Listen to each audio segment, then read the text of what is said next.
Well, hey everyone, thanks for being part of small group this week. My name is Dave. I'm the pastor of the high school community, and I'm pretty sure I know most of you, if not all of you. And just thanks for taking time to be part of small group. We're in a series called God Has a Name, and we've been reflecting on who God is. And one of the things we've said from the outset is that we have this ability to project our expectations onto who God is.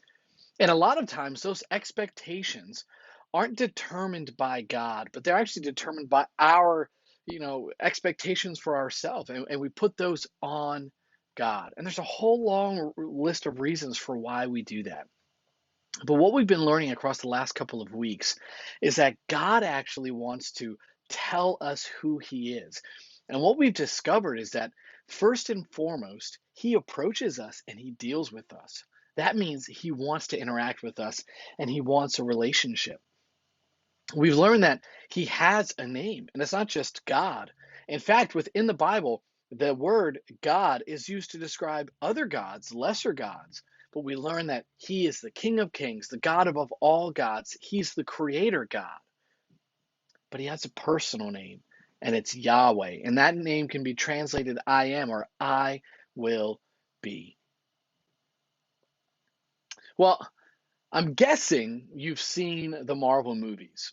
Most people have seen at least one. In fact, as a community, we just watched Black Panther at our WDS party this past Saturday night at the church. I really enjoy these movies, albeit not as much as other people enjoy them. I've never watched them in chronological order, and I can't tell you much about like the overarching plot line within the story, but I've seen a few, and I do think they're really fun. Also, just as a side note, the Guardians of the Galaxy playlist, can we just admit that that's probably the greatest playlist of all time? Anyways, but think about, any of these characters, Loki, Killmonger, Thanos, like, what do these characters have in common? They're all powerful, and they all use their power to hurt others.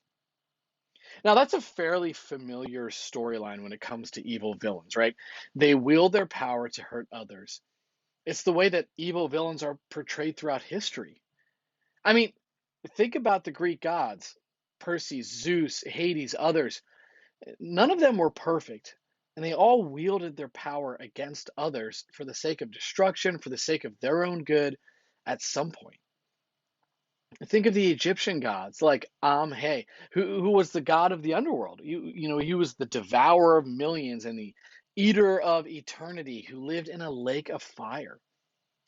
History tells the story of gods with powers so great, and that these gods who use them, they use them to destroy others. These gods have hearts that are bent towards destruction and hurt. But in the scriptures, we read of another. We don't read about a God that exists within the world. We read about the God who created the world. And this God has a personal name, and it's Yahweh. This week, we're going to look at our theme passage for this series, Exodus 34, 6 through 7. It says this: The Lord, Yahweh, passed before him and proclaimed, the Lord, Yahweh, Yahweh, a God merciful and gracious, slow to anger, and abounding in steadfast love and faithfulness, keeping steadfast love for thousands, forgiving iniquity and transgression and sin, but who will by no means clear the guilty, visiting the iniquity of the fathers on the children and the children's children to the third and fourth generation. Now, that passage says a lot. And we're going to look at all of it across the next couple of weeks. But you know what's amazing about this passage? Not only does God say his name, Yahweh, but he says what he's like. This week, we're going to reflect on this claim that he's merciful and gracious. Now, first things first, the word merciful can also be translated as either compassionate or merciful. And I'd like for us to use compassionate this week. We're just a bit more familiar with it, with this idea of compassion. And it's language that we use often. I mean, compassion means to show sympathetic pity and concern for the sufferings or misfortunes of others. So what does it mean for God to be compassionate? It means that, in theory, that God sees our problems or pain and they concern him. Why do they concern him? Well, the answer to that question goes all the way back to our first week. Our problems and pain concern God because he cares about us, because he created us. And as we'll see, because he loves us like a parent. You see, a moment ago, I said that this is who God is in theory. And that's how a lot of us think. We think that, yeah, this is probably who God is like. But we can actually claim to know that God is this way because we've seen this throughout history.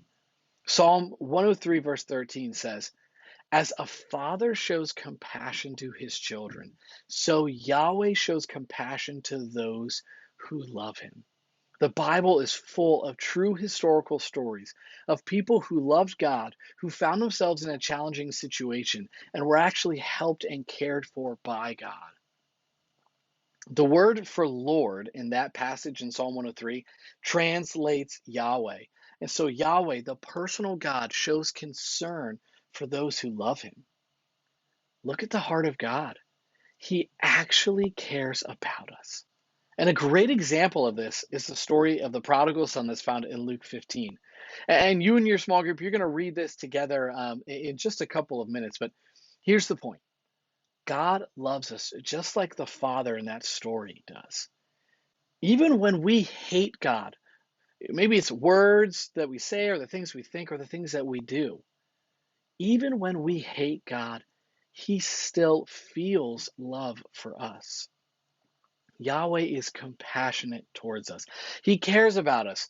Our personal God, Yahweh, cares about us. The passage goes on and says that he is more than compassionate, though. It says that he's gracious. And gracious, that's like the outworking of compassion, right? If compassion is how God feels, gracious, showing us grace is what he does. The idea of being gracious means to be courteous, kind, and pleasant. These are outward expressions of an inward posture. So God cares about us. He's compassionate towards us, and then he acts graciously toward us. He shows us kindness. So go back to the story of the prodigal son. You'll discover that the story, near its end, includes a moment when the father runs out to meet his son. And when he returns home, the father goes on to throw a party for the son who has returned. And that's how God treats us. God takes action to care for us. This is seen in the life, death, and resurrection of Jesus. God feels compassion for us and takes action. He's gracious. He shows us grace. And he does all this in the life of Jesus. Yahweh doesn't do what the other gods have done. He doesn't treat us with hate, and he doesn't desire to destroy us. He longs to save us, and his heart loves us. In his heart and in his actions, he is bent towards love for us. How amazing is that? Yahweh, the compassionate and gracious God, loves you.